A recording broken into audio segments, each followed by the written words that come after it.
The book of 2nd Ezra, chapter 16, beginning at verse 14. Behold, the plagues are sent, and shall not return again until they come upon the earth. The fire is kindled, and shall not be put out till it consume the foundation of the earth. Verse 16. Like as an arrow which is shot of a mighty archer returneth not backward, even so the plague shall be sent upon the earth, shall not return again. Woe is me, woe is me, who will deliver me in those days? Verse 18, the beginning of sorrows and great mourning, the beginning of famine and great death, the beginning of wars, and the powers shall stand in fear, the beginning of evils, and what shall I do when these evils shall come? Verse 19, the point. Behold, famine and plague, tribulation and anguish are sent as scourges for amendment. I want to start off by giving all praises, all honor, and all glory to called Loyam. La Yahweh, Ba'ashem, Yahushai, Ba'ashem, Racha, Kodash Bakatham. I want to say double honors to my apostles, the elders of Great Millstone, teaching, do, rule well. Peace and salutations to the Akim across the four corners of the earth, pushing the truth with faith and with sincerity, as well as risking their lives and the freedom to do so, now more so than ever. Shalom to the Akwath and the Yakim out there listening and learning. Lord, willingly, this is edifying. Shalom to the Israelite foreigners scattered abroad in the land of other nations, appearing like the other nations, for whom subscribe to this truth. To you, I say shalom. It's Brother Yahweh out of the GMS Cleveland Church, a fellow servant coming at you with another lesson through the Spirit, through the power of Yahweh Shem Yahushai. So, came across this article a couple days ago, and through the Spirit. Usually, Newsbreak always is updating articles, so if you don't catch the article, you might miss it. I think I don't know exactly how many articles be in the little Q thing, but like if you let too many days go past, they're constantly updating and bringing out more articles, so you may miss the article. So that's why I tend to try to save them. So should I play that copyright? Yeah, let me play it. Because if I play if I play the video, I shouldn't have to really read.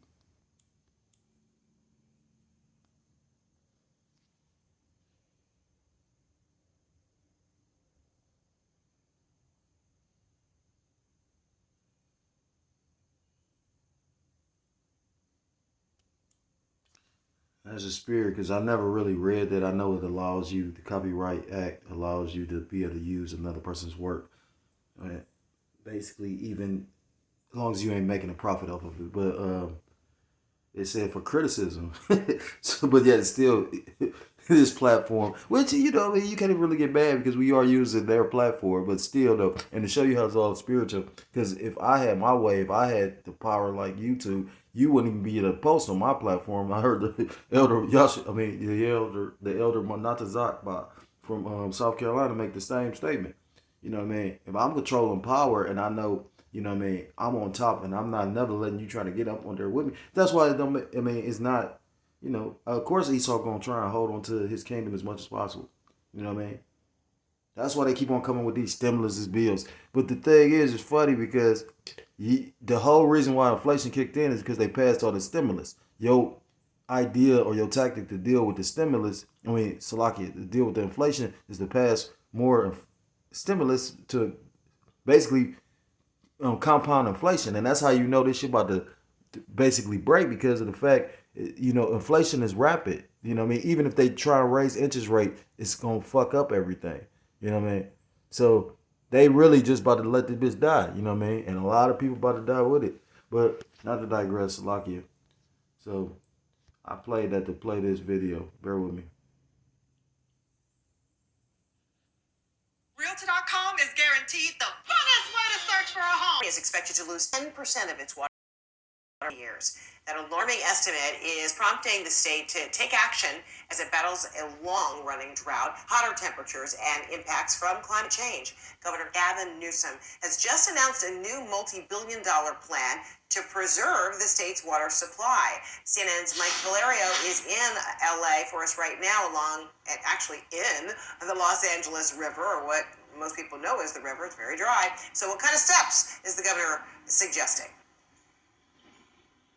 Sure. Well, Frederica, good morning to you. You know, one of the biggest steps that is being proposed here is creating more storage space to keep water that falls in the winter months and save it for the summer months and for this environment that we're in right now. So we wanted to bring you here, Fred, just to show you that this is the opposite of exactly what the plan is calling for. All of this is built to channel water out of Los Angeles. As we point to the south right here, Fred, this goes on for 20 miles out to the Pacific Ocean. Again, designed to send water out of here. That is exactly the opposite of what Governor Newsom is calling for. So the main points that we're going to show you. Point one, building over the next 18, 20 years, 4 million acre feet of storage space. Think, Fred, cisterns, reservoirs, things, infrastructure to keep water when it falls in California during.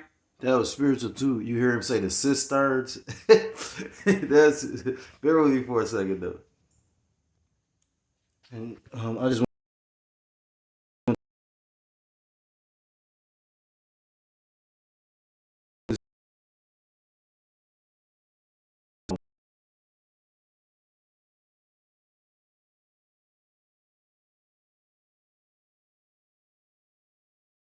want that dwell therein.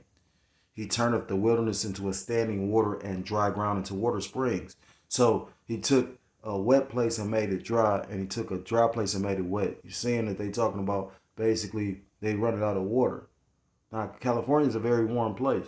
You know, that's why they basically be having all them wildfires, because when you go into like how kindling like leaves and dry wood, you know, dry out, the heat hit that, and that's how they be getting them, you know, how them wildfires just magically pop up. You know, that was spiritual. Brother sit up there and said that because in the scriptures it talk about like a water on the left hand, or it say talk about like how one side got water, one side got fire. But the brother equated that. He said California is experiencing not only droughts, but wildfires. You know, Joe. You know, you're thinking about the water and the fire.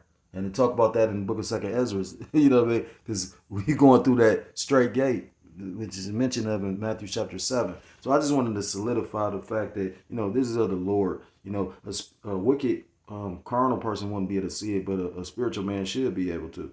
This is the book of Ezekiel chapter 4. For to serve the purpose, because it tells you in the book of Sirach that all things being in the will of the Lord. Everything written in the scriptures shall come to pass. And it tells you that in the scriptures, Yahweh Shah, Hamashiach, you people ignorantly call Jesus Christ, said that literally, basically he came to not break the law, but to fulfill. Because the scripture, you know what I mean? He came to, do the will and the work of the Most High, Yahweh Shem Shah. And his will was things that were written beforehand. And that's why Yahweh Shah came and walked the walk he walked. This is Ezekiel chapter 4, verse 16. The Lord basically is doing all this for a scripture like this. Ezekiel 4 and verse 16. Moreover, he said unto me, Son of man, behold, I will break the staff of bread in Jerusalem, and they shall eat bread by weight and with care, and they shall drink water by measure with astonishment. So it's going to get to the point, because food is about to get so scarce out here, people going to be basically like the government. You got places right now in the world in certain countries where they rationing food already, and to grow anything you need water. You know what I mean? So go back into the video. During the winter months to use in drought conditions like right now. Also, recycling wastewater, recycling drainage water that goes into your cul-de-sac neighborhood drainage pipe, comes into channels like the LA River, and again, just goes out to the ocean. Why not try to reuse that water? Use what we have to combat these drought conditions. And the final point that he's outlining, take out salt from the ocean water, brackish water around, for example, the estuaries, deltas near San Francisco Bay. Take a listen to what he said about that point. This technology is much older than I. It's much older than each and every one of you. And the reality is we need to be more creative and we need to be more aggressive in terms of not just promoting this technology, but delivering on its promise. Moreover, delivering on its potential. This coming from the guy that told everybody they got to lock down, but then he gets put up in the press about how he basically dining out while everybody else locked down. Then when people try to say and deal with it, let me go ahead, let's just have a house party and deal with each other. They basically start turning people water off and shit like that. Evil times is coming. Evil meaning time, and ill meaning bad. That's what bad times. Okay, so taking you back here live, we just got a couple inches of water, 1 to 2 inches. But Fred, in the winter months, everybody here in LA knows this would be overflowing. I mean, feet and feet high. So again, the name of the game here: collect that water rather than letting it send all out to the Pacific. And then I'm just going to read this paragraph, and it says, this year's drought conditions are taking a harder toll than last year's. So, again, droughts fuck with the harvests. We live off as a society. Well, I'm not part of this society. Like Yahushua Hamashiach, or my Lord and Savior, said, I'm in the world, but I'm not of the world. So this society, basically, how they produce food, you living off of last year's crops. Well, at the end of the day, on top of the fact when you had all these recalls on shit and, euthanizations and all that, but if this drought is worse than last year's and it's already certain places, they already talking about scarcity of food, literally, what you think is going to be next year. This year's drought conditions are taking a harder toll than last year's, as 37% of farmers said they are plowing through and killing existing crops that won't reach maturity because of dry conditions. That's a jump from 24% last year, according to the survey. So through the spirit, Yahweh Bashim Yahushua put it in the mind and the spirit, or the heart and the spirit of our elder Apostle Tahar, to deem this the year of turning up. Because everything jumped. It was 24. It's damn near, at least went up almost almost 15%, 13 or something like that. So yeah, getting real. I read Ezekiel, so I'm just bring out some other scriptures. And this is going to affect everybody's food. You know what I'm saying? Because of the wickedness that's going on the planet. This is the book of Job, chapter 31, and the verses. I'm going to start at verse 38. Because of all the wickedness, it talks about because of the righteous blood that was spilled in this land. Because of that, the only way to cleanse the land is by the blood that was shed on this land. So by blood would the land be basically, put to ease by those that spilled the blood in the beginning. So the people that basically, what the scriptures say, an eye for an eye. It tells you in the Bible that the saints shall take the kingdom. When you go into the scriptures, the word saints basically breaks down the Israelites. Saints wasn't Mother Teresa, the old Edomite looking lady, or whatever the fuck she's supposed to be. Talk about the wickedness of this place. People brains probably gonna crack. This is the book of Job, chapter 31, verse 38. If my land cry against me, or that the furrows likewise thereof complain. Verse 39, if I have eaten the fruits thereof without money, or have caused the owners thereof to lose their life. Verse 40, let thistles grow instead of wheat, and cockle instead of barley. Now, I don't know what cockle is, but I know what thistles is. And it said instead of food, let, thorns. Basically, thorns and thistles. Weeds. And the Lord basically, like I said, the Lord said he's going to break the staff of bread. This is the book of Joel, chapter 1.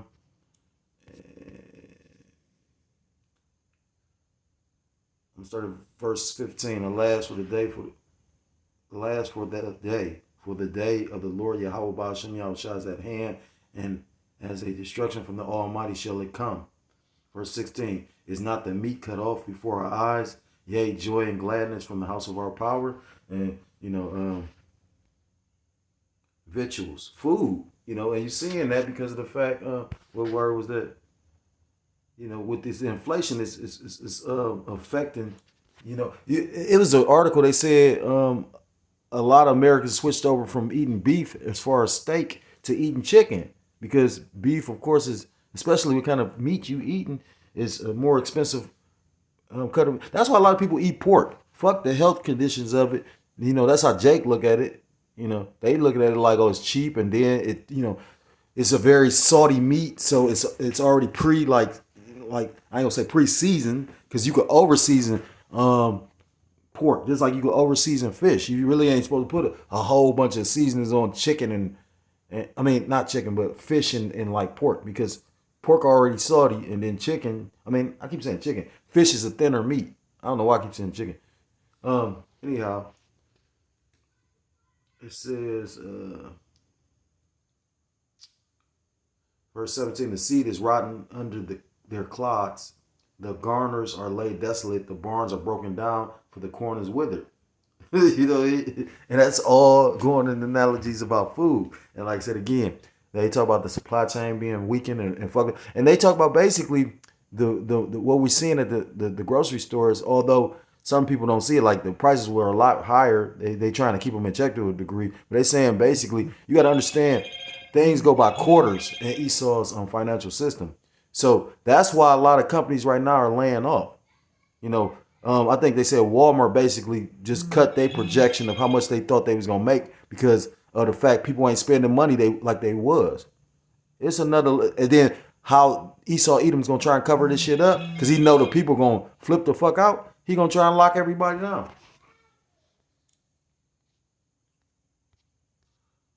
It's the book of, I read that. So this is the book of Second Ezra. So based on that food, you know, it's gonna be violence in the earth, you know, because people gonna still try to feed themselves and their loved ones. You know, it's gonna bring sedition, you know what I mean, insurrection or uproars. This is the book of Second Ezra, chapter 15. You know, and that's why in the book of Matthew it talks about iniquity shall abound, because the love of many shall wax cold. People gonna get cold and take from one another, you know, because of the fact they're gonna be trying to feed themselves and their families and them, you know, and they're gonna be like, fuck the next man. And it's gonna be that dog eat dog. This is Second Ezra chapter 15, verse I'm gonna read start at verse 18. And basically because of these things, it says, for because of their pride, the city shall be troubled, the houses shall be destroyed, and men shall be afraid, because there's gonna be a lot of violence out here. A man shall have no pity upon his neighbor. And when you go into that word neighbor, I'm not sure if in the Apocrypha, if that's the same word. But when you go into neighbor in the Old Testament, that's what it talks about certain things you're supposed to do with your neighbor. You know, forgive your neighbor, you know, whatnot. His neighbor goes into brother. Because, you know, people usually dwell around people like they own people. Only in America do they want everybody to be this big ass melting pot. That's how you know Esau Edom is wicked. When you take time to think about it, most people, like, that's why you have nationalism. You know, the Ku Klux Klan is a white national group, or so-called white national group. They all about, you know, the rights and the you know, they all for their people. Just like the Black Panthers were a so-called black nationalist group, they was all for their people. And nothing's off with that. You know, there's nothing wrong with that. If anything is wrong to try to make it seem like everybody should be together when it's never going to be equality in this place. It never has been and never will be. I know a lot of people brainwashed and brain dead and, you know, they go along to get along. But, you know, at the end of the day, people don't even understand what America was set up for. It was set up for you to serve a hardcore punishment in this place. That's why you know, the so-called black man goes through what he goes through here. And even if you got a little bit of something, you really ain't got shit. And you about to see how much you don't have when they really bring out these horns. You know, not to digress, but brothers was just talking about it. Why do you think they hired all these fucking IRS agents with the ability to carry a pistol? Why do you think they did that? And I believe they said in the past the IRS was able to carry a pistol. You know how like they say like certain, like you would think like why would a fireman need a pistol to go, you know, like I think the fire chief allowed to, it's certain people they allowed to be able to carry a pistol. Like for instance, I've been seeing lately the people that work at the security guards at the library. These motherfuckers carrying pistols. The fuck do a security guard at the library need a pistol for? They gonna try and militarize their ass too. You gonna have RTA police. Second Ezra chapter 15, verse 19. A man shall have no pity upon his neighbor, but shall destroy their houses with the sword and spoil their goods because of the lack of bread and for great tribulation. So that's when you're gonna go into them home invasions and people gonna be, it's gonna be, and brother was talking about on that, what's that Tubi showing that movie about the great blackout is like a worldwide blackout. And just like The Walking Dead, you had certain people grouped together. You know what I mean? You had motherfucking wicked ass people. Rick and his group basically they wasn't as wicked. You know what I mean? Like, but then being a leader is a hell of a position. That's why they say heavy is the crown of the king. You know what I mean? Motherfucker sitting up there talking about what he could do and think he could. Everybody ain't built for certain shit. You know what I mean? Like real talk. I don't want to be. I want to be in my lane. You know what I mean? Like I bet try to be in this lane or that lane. It's best to. That's what scripture talk about. Give me what's sufficient for me. I don't. You know what I mean? Because like I say, motherfucker look at the glamour of something, don't understand what a motherfucker had to go through. That's certain. One thing I do respect about Mayweather. Not to digress, but I don't like his mouth. I don't like his arrogancy. It's a difference between pride and confidence. You could. I mean, he's a very arrogant dude. But what I do respect about it is he ain't just saying, he God given talent. He worked for that shit. Mayweather trained just like Lil Wayne. They in their craft. They say they want to be the best at it, so they work at it, and that's how like the elder brought up. Repetition is the father's skill. The only way to get good at something is to do it over with. Bruce Lee made a statement. He said, "I'm not scared of a motherfucker that know." Well, he didn't say it like that. He said, "I ain't scared of a man that know 10,000 punches." He said, "I'm scared of a man that has practiced one punch 10,000 times because he has perfected it." So, yeah. So you seeing the conditions of the planet, and all this is biblical. So if you're so-called Black, Hispanic, Native American, Seminole Indian, West Indian, or Haitian, I implore you to come back to the law, statutes, and commandments of your power, whose true name in the Hebrew is Yahweh Ba'Shem Yahushai, or you will be destroyed. And with that, I want to give all praises, all honor, and all glory to called Loyim, like Yahweh Ba'Shem Yahushai Ba'Shem. Double honors to my apostles, the elders of Great Millstone, teach and do rule well. Peace and salutations to the Akim across the four corners of the earth, pushing this truth with faith and with sincerity, as well as risking their lives and their freedom to do so now more so than ever. Shalom to the Akwath and the Yakim out there listening and learning. Lord willingly, this is edifying. Shalom to the Israelite foreigners scattered abroad in the land of the other nations, appearing like the other nations, but whom subscribe to this truth. To you I say shalom. Till next time I'm able to come with another lesson. Shalom, shalom. Mwaf lababal. Shalom.